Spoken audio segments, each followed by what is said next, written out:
orgulho, naturalmente, que eu também digo, que nós aqui nesta sala, neste momento, neste espaço de cidadania ativa, de solidariedade, também temos connosco pessoas que são bombeiros. Portanto, também para eles, um nosso muito obrigado por estarem aqui, por fazerem parte deste nosso projeto. Quero, naturalmente, assumir um compromisso no que respeita à proteção civil no Conselho de Zambuja.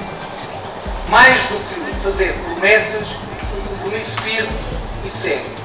Um compromisso que nos saberemos respeitar, que saberemos estar ao seu lado e não iremos fazer como aconteceu num passado bem recente, que quanto mais precisavam, cortaram-nos as pernas do ponto de vista financeiro.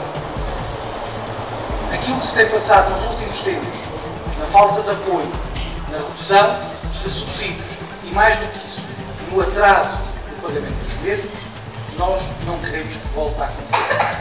Se nós queremos estar nas nossas casas descansados, que as nossas filhas possam estar descansadas, é porque há mulheres e homens que vestem uma farda única, que é dos bombeiros, e eles, desse ponto de vista, merecem-nos todo o respeito.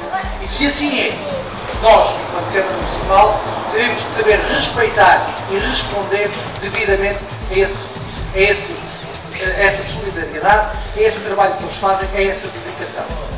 Eu não compreendo como é que é possível, sem aviso prévio, se tenha cancelado protocolos ou suspenso apoios.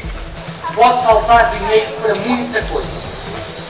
Pode faltar dinheiro até para pagar as prestações do carro novo que a Presidência da Câmara comprou. Agora, não pode faltar dinheiro para as associações de bombeiros e para a Cruz Vermelha do Conselho de Zambuja.